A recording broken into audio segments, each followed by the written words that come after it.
Today on AI Applied, we want to talk about AI agents and the future of work. I'm flying solo today.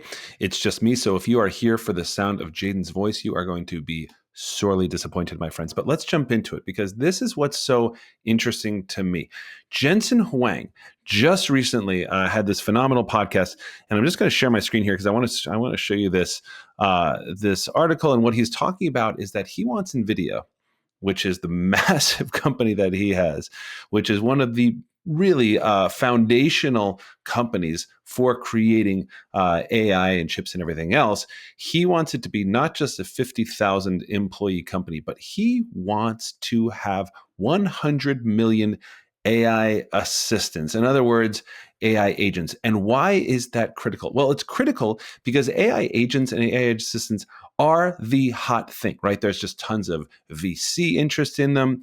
Every other company is going after these assistants. Everybody is trying to build these things out. It is the hot buzzword. But what I think that we're really missing from this conversation here is understanding what this is and why it matters. And so here's why I want to focus on it, because this is AI applied, and we want to think about how this applies to you and to your company. And very specifically, I just came back from working with a senior leadership team, which is, I get to do a lot, but we really focused on something very specific, which is how do you create a 1, 2, 3 year strategic plan, understanding that the technology is moving so fast, it's almost hard to understand where this is going, right? So this is no longer linear growth. And when we grow to this big, here's how we'll be, doing this. And what do we think tech is going to look like in the future? And what do we think the future of this product is going to look like? That is old news. Right now, we are dealing with a hockey stick of a curve in terms of exponential growth of AI systems and the way that we interact with those systems. And today, what I really want to focus on just for a minute is to think about how you can think about that for your company. I'm going to give you some ideas about how to sound super smart to your boss around this. But first of all, back to Jensen Huang and AI agents. If he is talking about having 100 million AI assistants, then he is talking about, first of all, just outsourcing a tremendous amount of work. Now, this will obviously, in the beginning, be repetitive tasks and things like that. But in the future, if we look at how OpenAI sees agents on its way to AGI, or artificial general intelligence, they think that level 5 of AGI, level 5 of when we're going to reach super intelligence, and that's the top of the pyramid. What they believe is that it will sort of look something like AI agents running an entire company. So you might have one master AI agent running a lot of other agents. And then that's how somebody like Jensen Huang can say 100 million, because there's essentially these things don't get tired. They can think constantly. They can iterate constantly. But here's where I want to caution us. Number one, where are we with AI agents today? Because you hear a lot of organizations like Salesforce and others saying, oh, we have AI agents now, or we're bringing out AI agents, or by the fall or by next year, we're going to have AI agents. Guys, you have to think about what that means. AI agents right now are not useful. They are not practical. Why is that? I don't know if you've tried any of these sort of like AI agents in any of these playgrounds or anything like that. But what you can say is, oh, hey, go off and create me whatever your product is. What's the problem? Well, the problem is actually pretty colossal. The problem is that the AI agent will go off and create whatever it thinks is best. It absolutely needs human interaction. It needs a human in the loop in order to guide its steps. So when AI just kind of tries to go from step 1 to step 10 without any interaction, you have no idea where this thing is going to go. That's why it's so critical as we're using generative AI as a helper and augmentation to what we do. We have to be involved in every step. This is why something like chain of thought prompting is so critical, because it maps out for you, okay, hey, ChatGPT, show me the logical steps that you're taking. And then when you see where it has gone off the rails, you're like, oh, you went off the rails in step 3. I wanted you to be more like that, right? So it kind of solves the black box problem by allowing you to see where generative AI might have gone off the rails. Agents are much different. Agents are something that, in theory, you can trust to take it from step 1 to step 10 to essentially a finished product.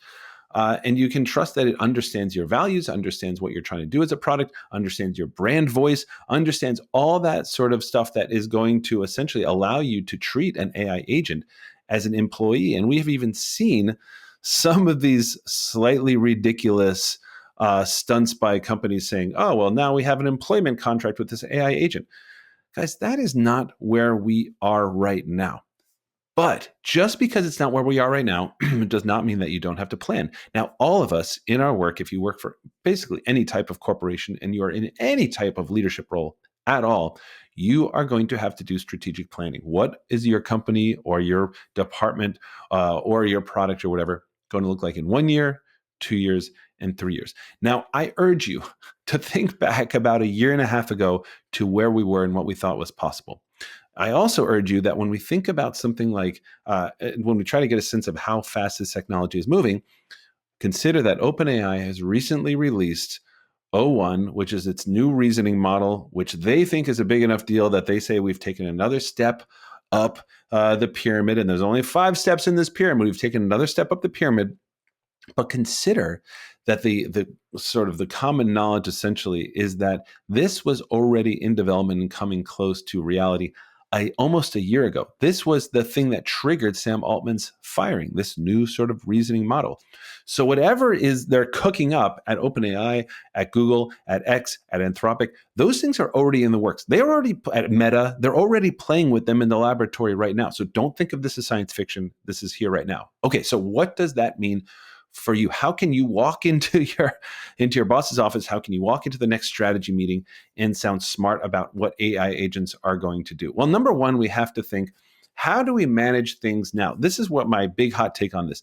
I believe that we are actually going to need more micromanagers in the future. Now, I know that sounds super insane. Micromanagement, it's a pejorative term. Nobody wants to do that. But why? Why do we not want micromanagers now? Well, it's because it stunts the growth of your very human employees who need to be built up and who need to see the future and who need to be developed into people so that they can take on increasing responsibility and increasingly complex leadership roles. But that's not the case with AI agents. So what you're actually going to need are people who are detail oriented. They have to be critical thinkers because they have to understand how to guide AI agents, but they also have to be in the weeds. They have to understand with AI agents, it's going to be extremely iterative. They have to get involved in AI agents' business. Now, again, lest we think, oh, well, this is way off in the future, consider that we are probably already seeing behind closed doors at OpenAI, probably seeing these things that essentially work. And Jensen Huang's talking about 100 million of them. So what can you do with AI agents right now? Pretty much nothing. Do not think you are behind. In AI Applied, we always try to emphasize where you should be on this curve. And a lot of times we'll think, well, I should be doing more with this. No, you shouldn't. Not with AI agents. But when you are sitting in that strategy meeting and you're thinking, where are we going to be in 1 year, 2 years, and 3 years? You have to start looking at which elements of your company are going to start being automated. So call centers, that is right up top. Now, I'm not advocating for that. I'm just saying that is where we are going because AI agents are going to probably be able to handle that fairly well. Voice function is outstanding. Latency is very low, and it can pull from a huge base of knowledge when you are calling up these companies and calling call centers. That's number one. Number two, just low-level things where you're sort of having people doing admin roles, things like that. That more and more will probably be agentive. The third thing, and this is because I was just working with I'll just say a travel-oriented company. They're talking about companies like Kayak, Expedia, places like that, where all these AI agents will now be able to take everything you want on your trip to the Caribbean and be able to do all that for you. So where is the role for something like Expedia? Where is the role for something like Kayak? I got to be honest, I don't know. I'm not in that field, but it makes me very nervous if I was working for one of those companies because the more that we see 2 years out, and that's where we're planning here, that's where we're planning 2-3 years out, those things are going to be automated more and more. So when we think about the 2 and 3 year strategy out, I want you to be saying to your boss, listen, we have to start thinking about what roles are going to be essentially going away, what roles are going to be changing, and what kind of people we need in the door to not be managing just people, but to be managing things like AI agents and AI assistants. So the moral of the story today is that, first of all, these things are very real. They're coming very, very fast. And also, there's nothing really you need to be doing with them right now, but you do absolutely need to be planning for them. Here's the last thing I'll say. There's no consensus on this. There's no consensus on how fast these things are going to come. There's no consensus on how smart these things are going to be. When we talk about like what Sam Altman and Dario Amodei, who runs Anthropic, and other people who are, either AI optimists or AI doomers, it doesn't matter. They share the same trait, which is they think that AGI, superintelligence, all this stuff is just around the corner. However, we have our Jan LeCuns over at my place, NYU, who are saying AI is no smarter than a house cat. This is stupid. It's not actually going to be that powerful. And others saying that. So where does that leave us? That leaves us with having to understand that there is a broad range of feeling about where these things are going to go. But no matter what, you have to introduce this into the conversation, especially when you're talking about long-term strategy. This is not linear. Your company is going to look much, much different in 1 year, 2 years, and 3 years. And AI agents are going to play a huge role. Okay, so thanks for listening today. We always love having you. We will have Jaden right back very shortly, I promise. But most importantly, guys, I have a big favor to ask. If you are willing to leave a rating and review, I cannot tell you how important these things are to us personally. I am a human. Jaden is a human. We love reading these reviews. We jump for joy every time a new one shows up. It's super exciting. Thank you for listening. Thank you for considering leaving a review, and we will see you next time.